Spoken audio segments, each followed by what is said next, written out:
Waterproof the subfloor edges where they meet the wall by creating a continuous, bonded membrane that directs water away from joints and into the drain. Start by removing any loose debris and make sure the substrate is clean, dry, and structurally sound where the subfloor meets the wall.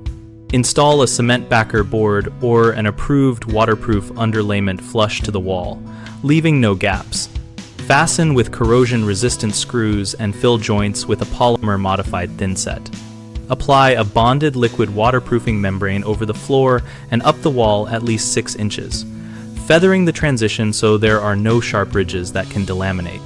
Where the membrane meets the wall and tile plane, set a strip of a waterproofing band like Kerdi band, ensuring it overlaps the floor membrane by a full 2 inches and is fully bedded in the same thinset or bonding slurry recommended by the membrane manufacturer.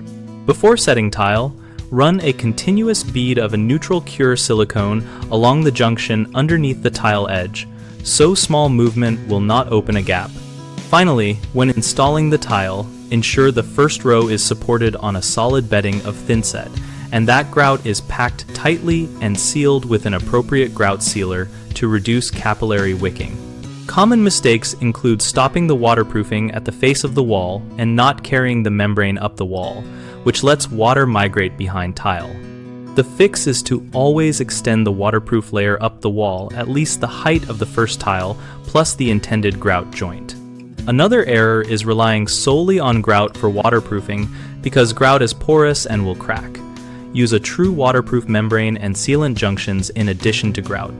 A third issue is improper overlap or adhesion between membrane components, so seams can leak under pressure. Make sure overlaps meet manufacturer overlap width. Use the correct thinset or primer. Press membranes firmly to eliminate air pockets and allow full cure time before flooding the area. We run bighomeprojects.com to connect homeowners and contractors around projects like bath waterproofing and perimeter protection. We host a discussion community so we can share field tips, ask specific questions, and find pros who are actively working on similar jobs.